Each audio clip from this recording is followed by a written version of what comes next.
Hello, I'm HD Chambers, and I'm the Superintendent of Schools for the Alief Independent School District in the Greater Houston area.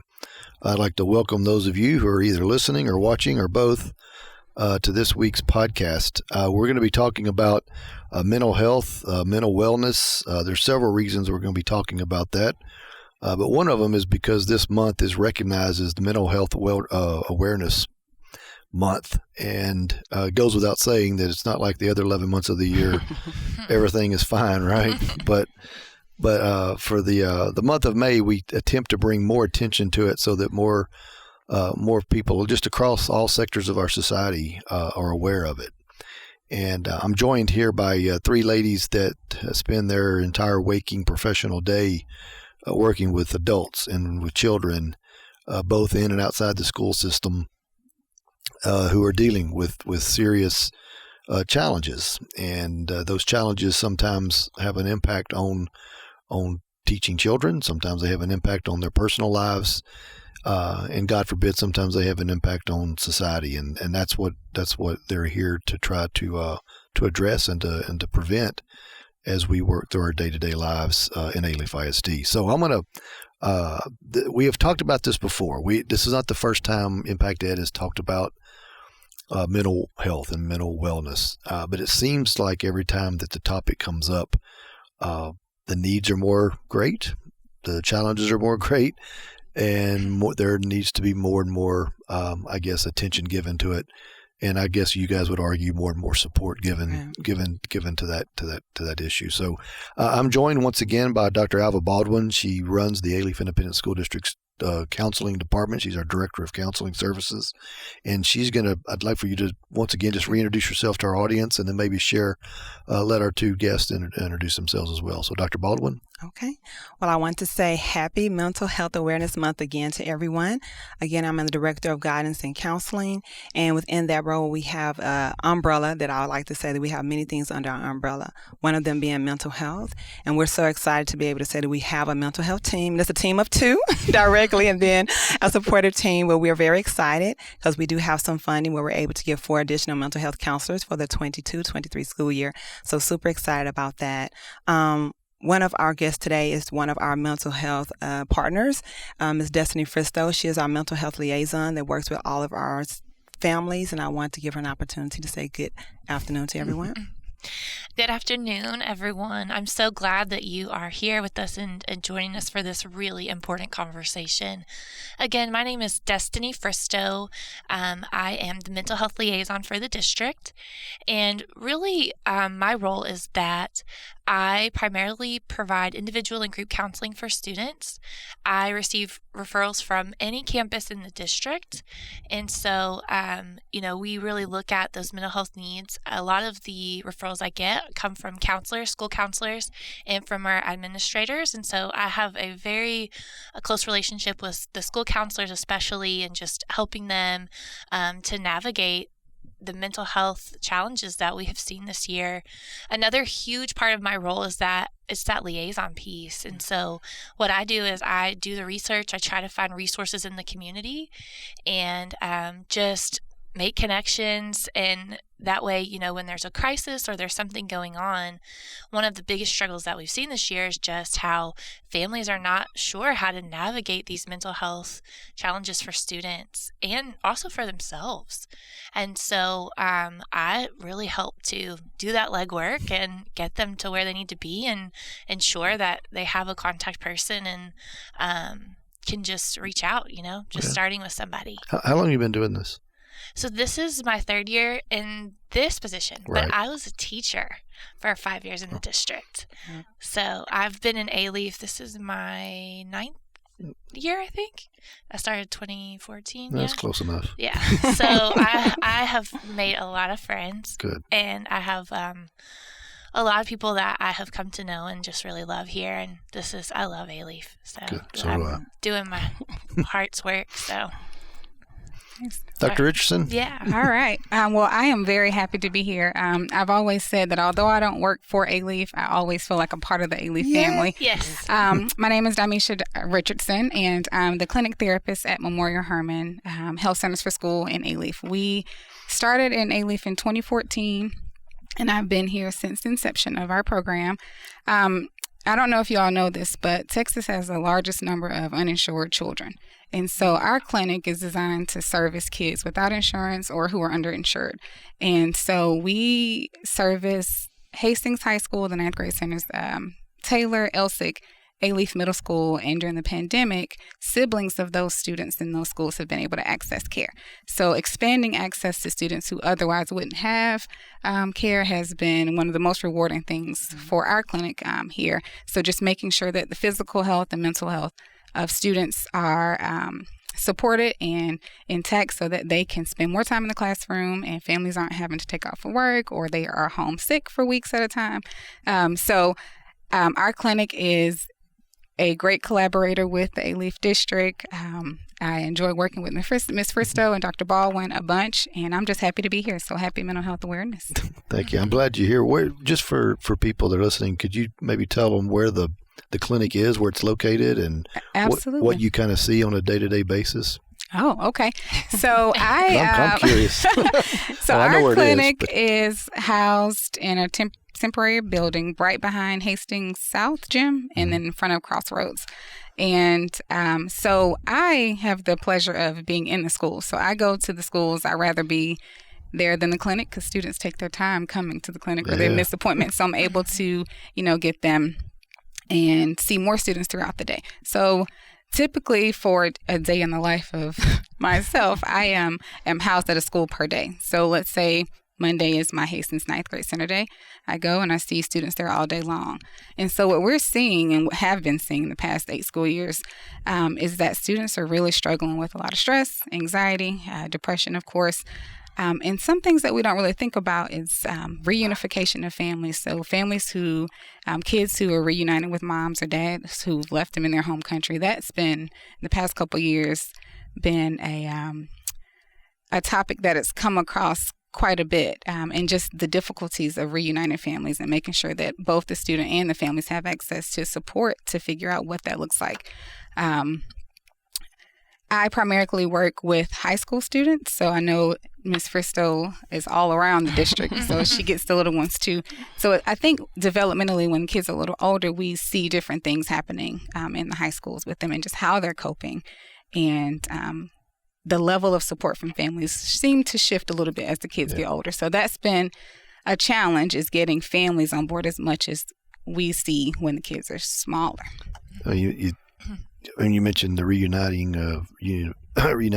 children with their parents, and I guess it makes me think over the last 2 or 3 years that's become it's a news story that's been politicized by both sides, but it's a news story that sometimes after the news cycle on that issue breaks, school systems are left with dealing with how do you bring, because there really are children who are taken away from their parents, right?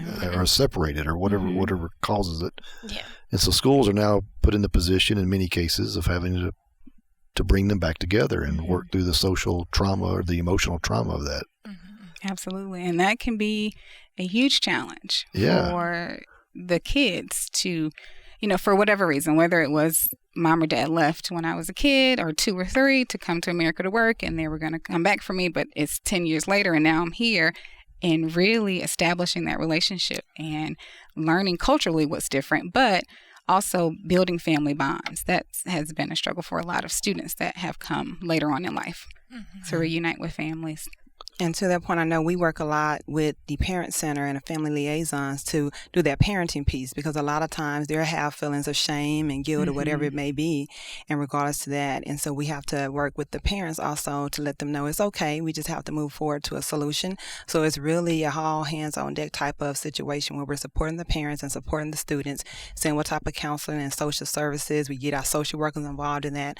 So it's a process. A lot of times there may be language barriers still, and so we have to work with our interpreters. And so it's a process that can be very timely and very in-depth, but it definitely is a needed process as we work through it. And it does affect the emotional and mental health of our students and our stakeholders. Well, if you're listening to this and you're a parent, put yourselves in a situation where you go somewhere and you somehow get separated from your kids for months, for a long time.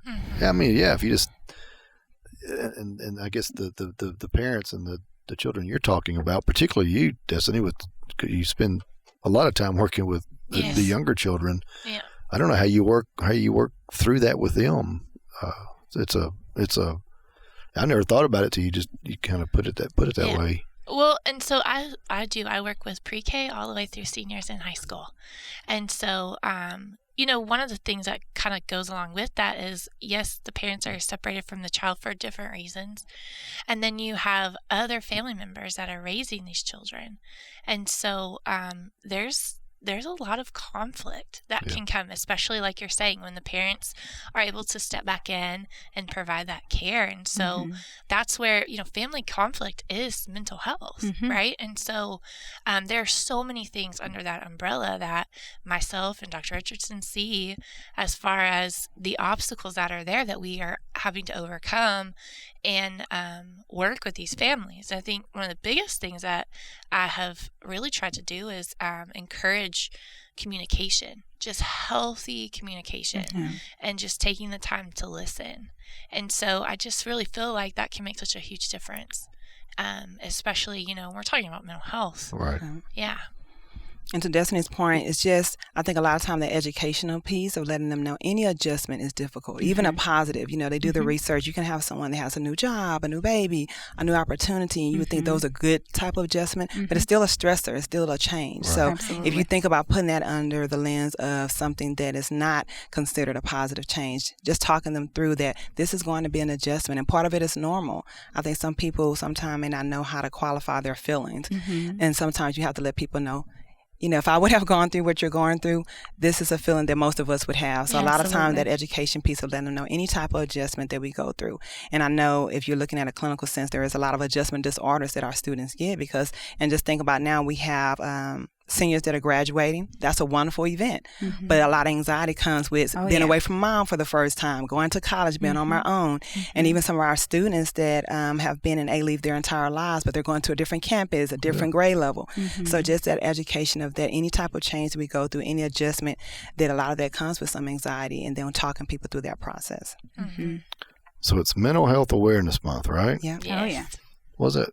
So what do you, as professionals in this arena, what do you hope this kind of a month, this kind of attention gives? What do you hope to get out of that? I mean, what do you hope the general population, the public sees? Well, I think, it's just exactly what this pen says, like no stigma. We want to make sure that we're able to destigmatize a lot of that. People carry a lot of shame around. Is something wrong with me? Am I crazy? I hear that so many times from students. Although, awareness has been more prevalent now, students are happy to have a therapist. They're like, this is my therapist. They're excited to say that they have. It's a status symbol now. It is for adults. I go to therapy. Right. And so even though that's happened, I think the past decade we've seen an increase, there is still so much stigma around. I mean, I have seniors who are wanting to go to the military or somewhere else, and they're like, well, if I'm on this medication, I can't enlist. I can't do this. So there's still so many things that carry shame for these students, and making sure people know that help is out there. Like, we want to know if you have an issue that you need support with, because we all do at some point. Here are the resources. You are not alone. We're all struggling in some area of our lives, and it's okay. So spreading the awareness of what resources are available, helping people understand this does not mean you're crazy. I hear that so often. Oh, this person is crazy. No, this, developmentally, what does that mean for kids and adults? It is biological, what's happening genetically. Like, there's so many environmental things, and I think people just don't know. Right. And so just making sure that they have the education and information to be supportive, to know where the resources are, and to support their family members or friends if they need to do that. Yeah, and so I would just really piggyback off what Dr. Richardson is saying. I think really what I would hope for with this month is just an awareness of just being opening that door to these conversations, right? So let's just talk about it, right? Not making decisions, not, go to a certain, checking out therapy and all that, but let's just talk about what is mental health, what is good mental health.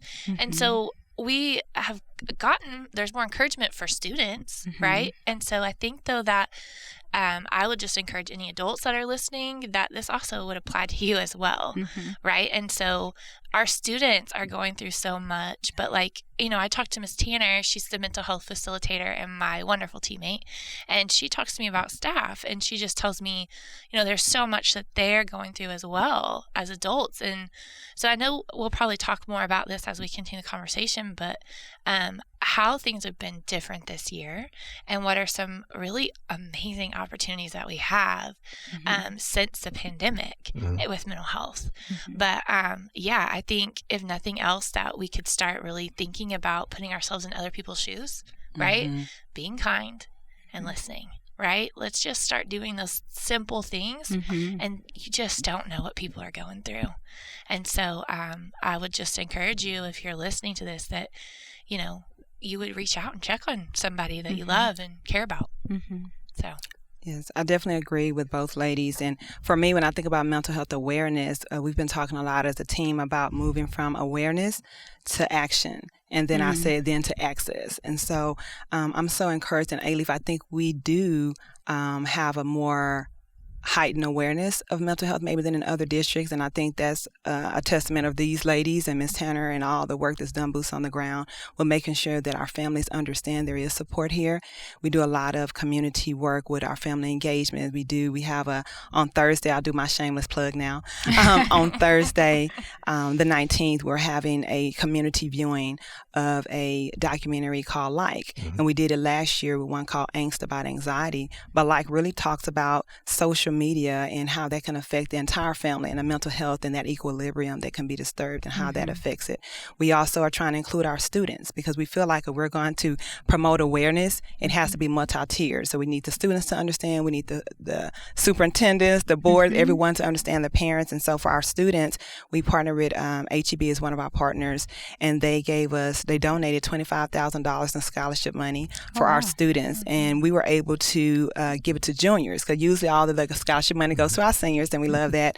But we were thinking through this process, we wanted to do it for juniors because what it is, we want them to come up with a mental health campaign that they feel would assist mental health on their campus, that they could help implement their senior year. So we awarded to juniors so that they'll be here next year to implement it, and we are going to be doing a scholarship presentation tour on Thursday morning to go and present these young people their scholarships, and then that evening we'll all get together at 6 p.m. Central Time to hopefully view Light, and then Ms. Tanner and Ms. Fristoe and myself will do a panel afterwards to answer any questions and just kind of make sure they have resources. So for me, when I think of mental health awareness, it is the awareness, but also what's the action behind it, what are the resources, and then make sure we have the access. And I know as we talk about staff, again, I always have to talk about our employee assistance program, our EAP program, that access there, because it's one thing to say, oh, we get it, we understand, but then what are you giving me in terms of resources? So I think I'm so encouraged about Alief because we kind of put our money where our mouth is a lot of time in terms of that, and our staff understand that there are resources, our families understand there's resources, the students understand. And when I tell you, even though I know Dr. Richardson was saying that she's not a part of Alief, she is. Everyone knows Dr. Richardson. Everyone knows Destiny. Whether she wants to be or not, she is. I am, and I wear it with the badge of honor. Yes. We have 10 clinics around the city, Greater Houston, and I'm always bragging. Alief always takes care of me. I never have to fight for a room. Everybody's helpful. I've always felt the love and support in this district. So, and even with our principals and our campuses, I know when Ms. Tanner and Ms. Fristoe first came, we didn't have room in the administrative building. I was like, okay, where can we house them? And I think the first principal I called up, they were like, for mental health, sure, we'll find a space for them. And so, and then we also have a new partnership, so where Dr. Richardson's clinic is located next to Crossroads. HEB again has partnered with us and given us a donation to expand our services in what we're calling the care center. And the care is counseling, academics, of course, relationships, and enrichment. And really it's going to be where all of our mental health staff can be housed, where we can have family events, where we can have education and seminars all in one place. And so the principal there has agreed to allow us to use a space in Crossroads. So we're looking forward to getting that up and running in 22-23. So when we have an event, it can be at a central location. So Crossroads and Care Center coming hopefully soon. Nice.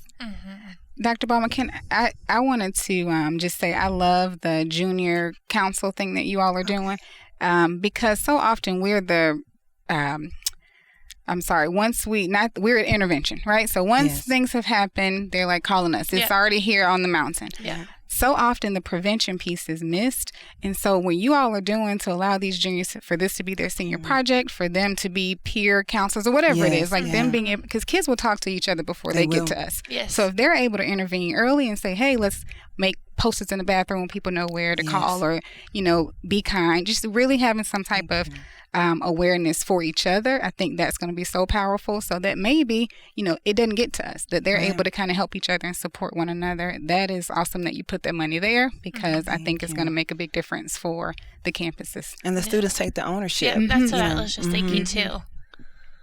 It's you mentioned earlier, I mean, it's gone from something that was very stigmatized to something, not everyone, but more and more people are becoming more accepting. And like you said, it's almost like they're bragging about their therapist, or it's a status symbol that that I have a therapist or someone I speak to.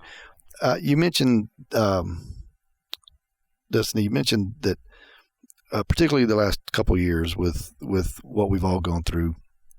And before we started recording this, I made a comment. I said I hope that people don't think that all of the issues that you guys are talking about right now, and all the people that do what you do every single day, particularly with adolescents and adults, I hope they don't think it just started on March the 12th, 2020, when COVID made its entrance, and because we had these issues well before then. Yes. And the whether it's lack of attention to it, or less and less people acknowledging it and asking for the help, they just kind of walked around and dealt with it in their own way. Could you compare? I don't know if it's a fair question, but is there a way to think back prior to COVID and what we were noticing? We just didn't have access to help people versus where we are now, particularly with adults. I'm really interested in kind of from the teachers and the adults. Yeah, well, since I spend so much time with the students, I can just share a little bit of it on that, and then maybe Dr. Baldwin, Dr. Richardson can share about the adults, because I know they still work a lot, sometimes too, with their private practices as well. Right. But for the students, so basically, you're absolutely right, Mr. Chambers. We've had these mental health challenges before COVID. What happened though is that, let me go back. The big ones that we have dealt with this year, and Dr. Richardson, if you see something else too that's like really big, just let me know and chime in. But the big ones were grief, depression, and anxiety, right? So almost every student I meet either has some sort of depression symptoms or anxiety, and a lot of them, they're related to grief, right? Because we did have a lot of loss during COVID, but we've had these things before, right? What happened though is that the issues were there in 2019, 2018, as far back as you can remember. But now we have national attention, and this lens, this light bulb got turned on. And the money. Yep. And the money is there. And so it's like, we've always needed mental health. And the numbers have increased. And it is somewhat related to COVID. But it's not just because we had this disease, we had this illness going on in our community. It was because of this ripple effect that took place, right? So you have, why, right? School is their safe haven. Schools have always been a safe haven for families, not just students, but families. A lot of them, that's where they go to get meals. It's where they go to get clothing. And then now that we're implementing things like mental health, it's where they go when their kids are having difficulties and challenges, and they say, please help me, please. I don't know what to do with my child. And so we help navigate that. And school counselors have always been so amazing, and just all of the responsibilities that they have too. And so, they're unfortunately, they can't give as much time to individual counseling. And so that's why they have like me and Dr. Richardson.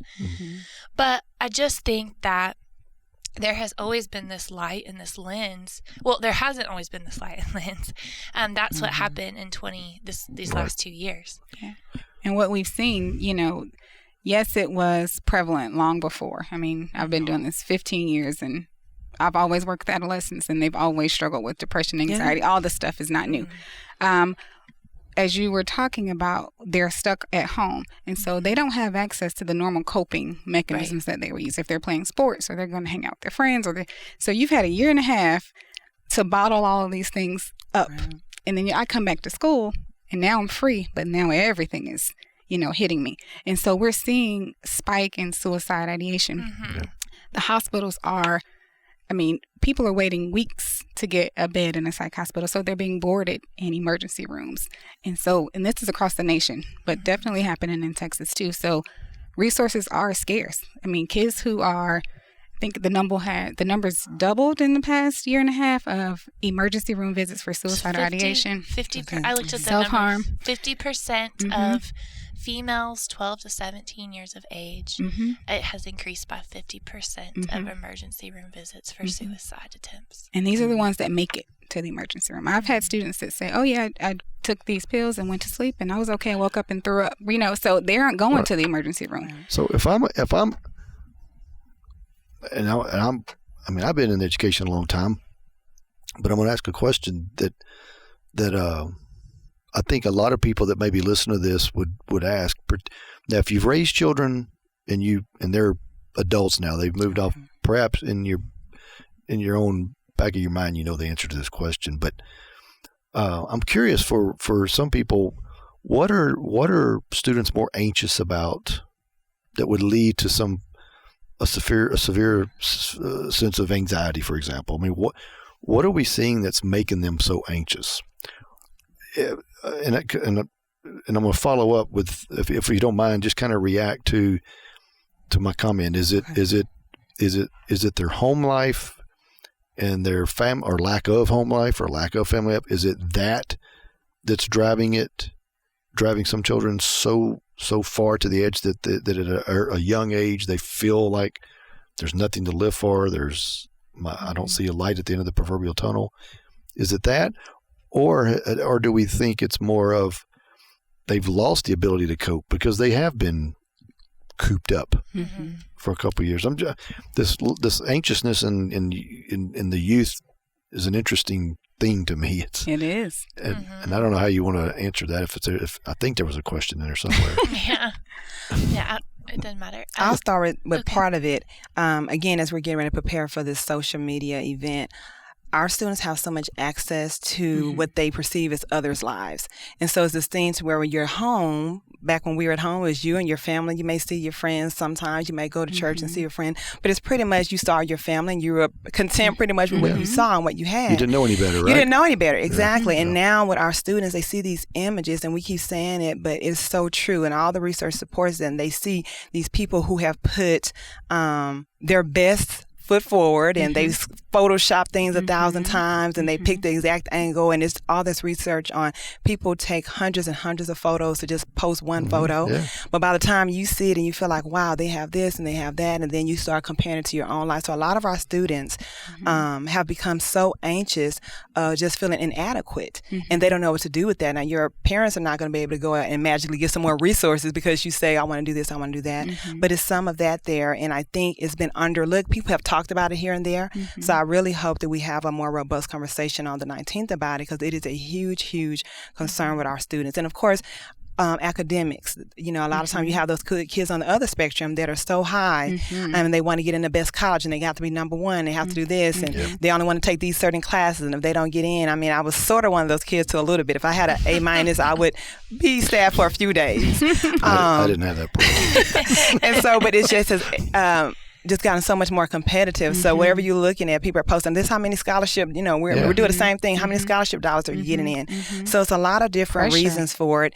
But the academic rigor and all of that, those things have been here. So that's why I wanted to start with social media. That's one of the things that you're asking about, the difference in generation that I have seen that has increased it, because now you see so much more. They're doing this, they're doing that. I don't body shaming and all of this, eating and diet. You see so many things, and our girls and our boys, they're seeing things and they're trying to compare them things to an unrealistic image that's there, and they feel like they don't measure up. So then they're trying to either not eat so they can be thinner, or they're trying to overdo this and overdo that, and they're trying to measure up to something that's unattainable, really. And so or something that doesn't exist. Or it doesn't exist, exactly. It does not exist. So I know that is what even back when I was in private practice, but definitely now, I see a lot of that. And when you start talking to students like what's going on, if it is a family issue, a lot of it is just because our family's not able to do this, and they're comparing themselves to others. And sometimes, of course, it's the family dynamics. But the family dynamic, that part hasn't changed. But I have seen really increased anxiety in kids is them comparing themselves to unrealistic or non-existing realities. Right. And so just social media has been huge. Social media is a wonderful thing, in my opinion, and when it's properly utilized, but what's happened is just that we've oftentimes we've given these youth this platform of connecting, and they are not sure how to navigate that appropriately. And so just kind of there's been a lot of research on, social media and so forth, and how addicting it is. And so it's just, I think, really important to look at how it's increasing anxiety. But the other things I wanted to just highlight briefly that I have noticed when I work with students. So one is that I feel like there's this huge academic gap, right? They were at home, and we know that there are students who had no school at all that whole year. Right? So now they have to come back to school, and just like they have the academic pressure to do well and go off to school and be high achievers, they're also, just coming back to school and getting back in that routine and just the expectation of that. A lot of my students have social anxiety, right? They cannot be in a classroom with other students. And so we have just seen that just really increase and intensify. And so just working with them to, see what supports and resources we can put in place. But social anxiety has been through the roof. And I think, when we talk about anxiety, it's not just students that are dealing with this anxiety. Our adults are dealing with it. I will say I have anxiety. It's something that I deal with. And I think, too, the other thing is just identifying that it's more than just being like anxiety. Some people think it's nervousness. I have a big test, or I have to run a big race, or it's more than that. And sometimes anxiety can be crippling to keep students and adults from doing daily routine functioning. And that's kind of how we define what good mental health is. Are they able to do those daily routines and those daily functions? But that's just some of the main ones. I think, like Dr. Baldwin said, I think the family stuff has always been there. I think, of course, you had more conflict because of the pandemic, and because people lost jobs, because people lost loved ones. Some people were losing loved ones back to back to back to back. But I definitely have seen something change, right? In the sense that just being away from school, we're not supposed to be isolated. We're human, right? We're supposed to be connected. And so that just really, I think, changed a lot. Oh, yeah. A lot of people are struggling with the interpersonal interactions. And so how do I learn how to be a friend again? Like, I haven't seen my friends in person in a long time. And so then I come here and maybe the friendships have changed. Maybe we're not cool anymore. Maybe, y'all are the cool girls and I'm by myself. So just navigating that social piece, and it may not even be, clinically social anxiety, but just what does friendships and relationships look like? And that's been an adjustment for a lot of kids coming back into the world after we've been isolated for so long. And so when we talk about like the impact of social media, one of the cool interventions that I like to do with students is I go through like their Instagram page with them and say, what kind of people are you following?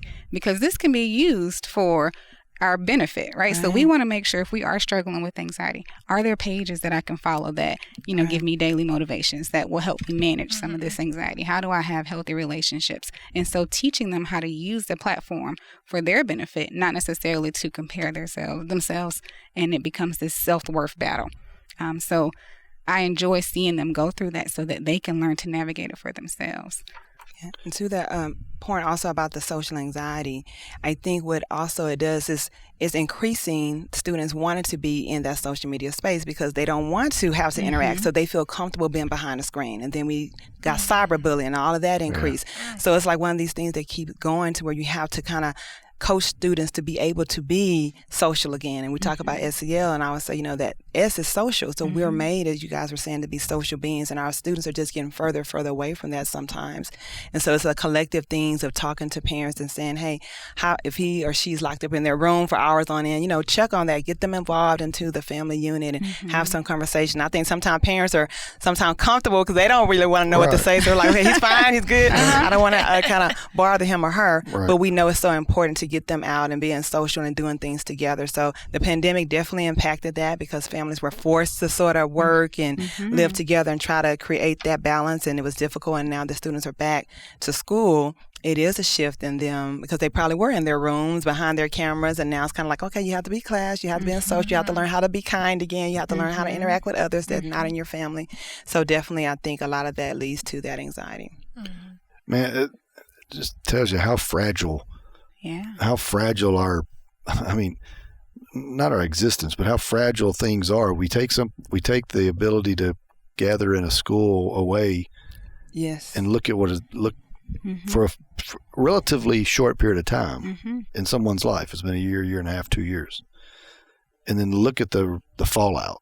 I don't know. Just it's a mind-boggling thing that we're all having to address. You know, one of the things I try to do when we have these podcasts is because 99.9% of them we're talking about education-related things that if you're not in the business of education, you don't know it because you don't see it. You may see it through your child. If you have a child that's in school, you may see it through their lens or through their eyes. Or if you're married to someone or you have a friend or a family member But this idea of trying to boil the topic down to here's what's really happening. This is beyond the media, beyond the news, this is what's really, really happening. And what's really, really happening is we have kids who are struggling. Yes, we've always had kids that struggled. We all four of us were adults. We all probably struggled at some point over whatever the case is. But the struggles now have become very keenly sharper. Right? I mean, they last longer. And they last longer. The stakes seem to have gotten higher. Yeah. That's the feedback I've gotten from the school counselor that I work with. You know, I check in and I talk to them because I feel like their mental health is so important and they're working so hard. And I'll be like, how's it going? They're like, oh, I'm so tired, or, you know, and they're pushing along. They've got a smile on their face. But, I mean, they always say, what is going on this year, Ms. Fristoe? Like, this is just a crazy year. Is it always like this? Right. And the answer is that no, it's not. This has kind of been a year on steroids. Like, absolutely. All of the situations that we have seen have been just like intensified to the 100th degree. And so, and what is interesting too is that we're talking about it. Our kids are talking about it. And so it's got national attention. And so I think that has really opened this idea that, we never talked about mental health before. We did, but not to the extent that we are now. And we need to be. Absolutely. Well, you know, there's some people, particularly old school folks, come from the position of, they just need to just suck it up, get through it. Or it's the softening of a generation of people where all we want to do is talk about feelings, or all we want to you know what I'm talking about, right? Yes, I do. That's a real thing. It's a real, and there are times I catch myself saying, okay, I'm not going to say what I think, but just let's just suck it up and get through this, and we'll deal with the. So building resiliency in our kids, and you know, you think about the difference, even, you know, my generation and my mom, it's like, okay, I knew this mountain was coming. I'm going to go climb this mountain. It may be hard, but I'm going to do it. A lot of our kids are like, I see this mountain, I'm going to avoid it. Like, I don't want to go to the mountain. So we have to teach them, like, the mountains are coming. You need to go through it, and on the other side of it, you'll still be okay. And then there'll be another mountain. And so teaching them the skills to have this kind of tenacity and grit to get through the tough times. There will be hard. You can do it. Yeah. You can do hard things. And so I think when we talk about the softening of this generation is that people may call it helicopter parenting or whatever. Like, we have sheltered our kids from a lot of things that our parents were able to just let us do. And so kids haven't had to fall as much. So they haven't learned the skills to really bounce back as quickly as we normally would. And so we have to give them chances to fail and figure it out and teach them the skills to bounce back. And I think that's where the prevention comes from. We're catching these kids in elementary school. Because if, you know, you can attest to this probably, the high school kids wanted to get there. When we meet with them, they're saying, oh, yeah, I first started feeling depressed in 6th grade. Oh, yeah, I used to cut in 7th grade. Oh, yeah. You know, so these things are happening in middle school, that early adolescence. We got to catch them pre-K, kindergarten, and teach them the resiliency skills so that when it happens, I can deal with it, or I know how to access the care to make sure I don't jump off the mountain and I'm out. React to this real quick. So going back to your mountain analogy, if some people may tend to believe that all of the attention given to this, and it's almost to the point where we're giving or making excuses for someone to not climb the mountain. Does anyone have a fear that over a period of time that we're almost giving, whether it's an adult or a student, we're making excuses for them to not climb the mountain, or no, because of your situation that mountain's too tall, or because of your situation that mountain is too steep? It's not as much as the question is that that's another one of those things out there, and I want people to understand what the reality on the ground is versus what people's perceptions may be based on the way things were when they were young or they were in school. I know over the weekend I was doing some research, and one of the things to Dr. Richardson's part that I read was that we have created, or we're creating, a generation of students who are afraid to take risk. And a lot of time, because of that anxiety, they're so anxious over so many things. It's like, well, I don't want to try that. Afraid to fail, right? They're afraid to fail. And so I think that's the reality. So I don't think we can look at what created the reality, but I think now we have to meet the reality where it is and say, okay, what can we do collectively? I know you talk about the raw we. What can we do to, first of all, bring awareness to this. This is where this generation is, or this is where we all are. And even with adults, a lot of times, see a lot of people are not returning to the workforce. They're just like they don't want to put themselves in that position to have to go through that stress or what have you if they don't absolutely have to.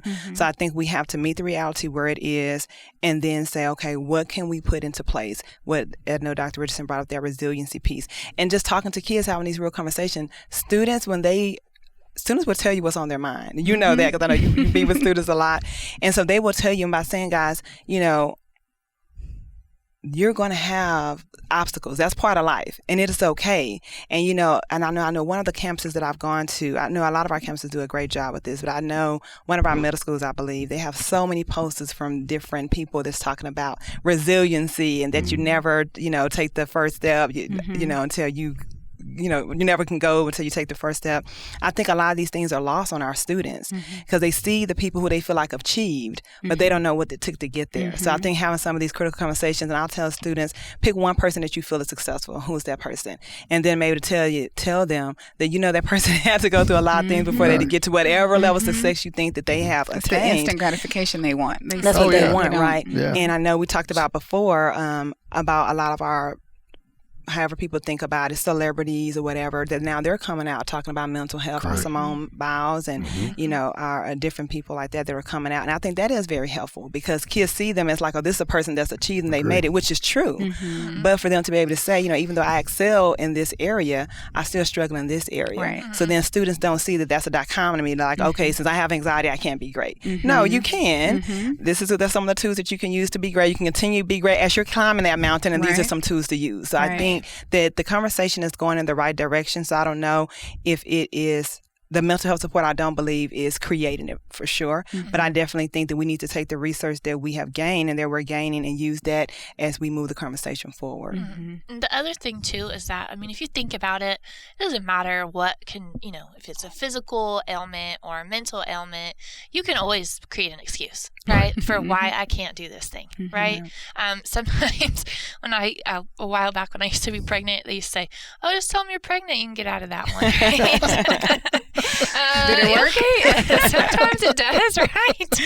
So I'm just saying that it doesn't matter what it is, but what we need to look at, I would just challenge any of this old school mentality and thinking, so we live in a society where we're taught, don't feel, right? You're upset. You don't, if someone says, how's your day? You don't go, well, I just dropped, all the milk from HEB in the cart and, my baby won't quit crying, just all this stuff, right? You don't share. And some of it, yes, of course, you're not going to share all your private stuff. Right. But I think that we need to just be open to saying, like, look, I feel, I'm human. You're supposed to feel. You're human. And you know what makes us better humans is that we feel this hard stuff, that pain, pain, that sorrow. And it is hard, but we are together in this. We are connected. And that is why we have these programs like this to help you walk through this stuff so that you're not alone. But the other thing too that I would say is that, so you think about old generation and new generation, right? So it is different. The kids are dealing with different things. School was simple. Not to say that it was hard. There were things that were hard, and we had family problems and stuff, but I'm not that young, but I didn't have a cell phone until I was 18 years old. Right? Oh my God! How'd you survive? How'd you survive? So you made it work. But what I'm saying is that I didn't have social media and Facebook and all that until I was in college, and I could think a little bit more about what's going on. But the complexities that our kids are dealing with, I agree. It's so different. So yeah, sometimes they go, well, I'm not sure I can do this, right? And that's when you have all of these wonderful people in our district, all of these leaders that say, you know what? Yes, you can.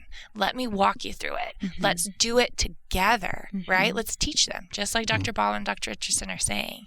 But yeah, absolutely. I think things are different. And so I would encourage anyone who thinks that kids are making excuses and, those things to come. Why don't you come hang out in one of our classrooms for a little bit? Come walk with Dr. Richardson and I and see some of these issues and let's just talk about it. Let's have an open conversation with no judgment, right? I think that's a message that we have on a lot of different fronts in education is just take a look before you start judging or before you start coming to conclusions. There's a lot of issues on the table right now that I'd say just come in, just follow me around for 30 minutes. 30 minutes and you'll get an answer to your question. Yeah. And when we know better, we do better. Of course. So we have to meet these kids where they are and provide them the right support that they need in this generation of time.